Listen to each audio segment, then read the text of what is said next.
had right like in the middle of her sleep, like during the night, the water came down on her body. Engage with students in dialogue and in listening about their experience. We reached out to the university for comments ahead of the meeting, but they declined to speak with us. And we did reach out to UVM for further comment today. We did not hear back. Recent footage revealing the health violations in Converse Hall shows a rusty metal bar coming through the wall of the entrance. This Vermont housing law states that every resident of a building has the right to safe, clean, and fit for habitation housing. The next problem area is the molding ceiling tiles. The Vermont Division of Fire Safety warns against the health concerns of mold and is very well within their right to take legal action. The most concerning problem area is asbestos, a highly toxic carcinogen. Vermont regulation for asbestos control states that the owner of a building is responsible for mitigation of the toxic chemical. The Vermont Cynic remarks that there's also a room containing an asbestos hazard that in the past has been left open for days at a time. That room is shown here. Converse is also known to have poor insulation and heating issues. With Vermont temperatures reaching -20 Fahrenheit in the winter, students have reported issues with the thermostat and freezing temperatures in the building.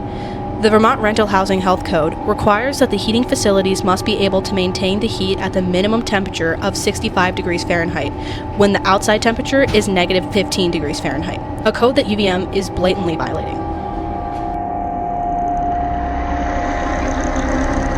Hi, I'm Eamon. I'm here with Evelyn, a resident of Converse Hall, and she's going to tell us about some of the conditions here. So what are some of the human health hazards you've experienced here in Converse Hall? So first of all, the mold and installation issues have flared up my asthma, and second of all, there's a silverfish infestation, and one of them crawled over my bed, and there's a hole in the back of my headboard that pests and bugs come through. What have you heard other residents say about the conditions of the dorms? So about the bat infestation, my RA is texting in our group chat of Converse South, which we're in right now, about areas that we are not allowed to go in because of the bat infestation. And actually some students have not been able to go back in their dorms because there's a bat in their hallway or in the attic, so they can't access it. So Evelyn, what's the heating situation like here in Converse? It's terrible. I'm very cold in my room, and it's to the point where I can't sleep at night, and it's because of the windows allowing a draft to come in and the insulation issues. Energy use can be broken down in many different sectors: cooling, lighting, water heating, electronics, appliances, and refrigeration. When dealing with a historical building that struggles to maintain these energy uses sustainably, there are a few common solutions. Oftentimes, they will be demolished or used as a historical site rather than being renovated. According to the EDR, costs skyrocket when demolishing rather than renovating. In addition to this, the EPA states that it would take 65 years for new green buildings to recover this lost energy. Leaving the old buildings as historical sites means not utilizing it for the needs of the people. This is especially important considering Burlington's housing problems. Luckily, there are already guidelines to refurbish such a building as Converse while retaining its historical value. Introducing LEED.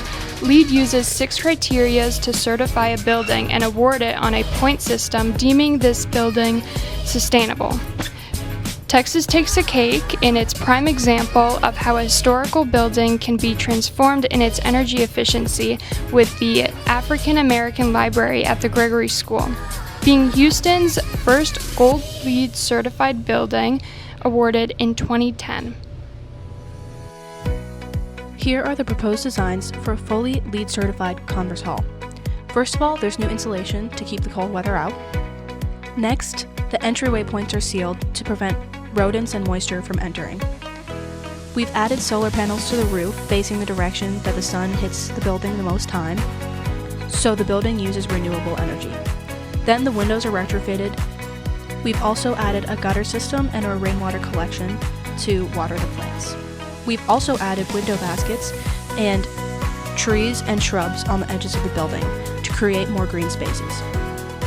We are keeping this iconic Vermont marble on the siding of the building while adding all of these changes to make it more energy efficient and safe. We've also updated another Burlington building, Burlington City Hall, into a LEED certified building. Because of the health conditions in the building and because of its prominence in the state, it's important that renovations are made.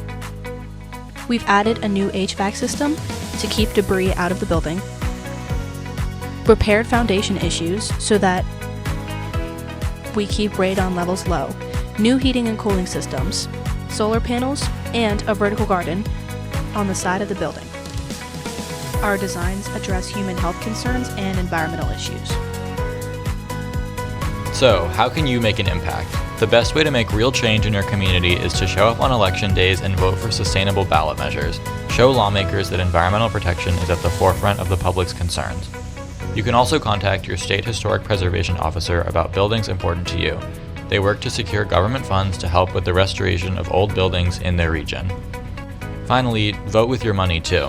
That means purchasing the sustainable option, even if it costs a little extra here and there, to show that there's a desire from the public for environmentally friendly products. If we all do just a little bit more than we already are, we can make a real impact felt in our community and beyond.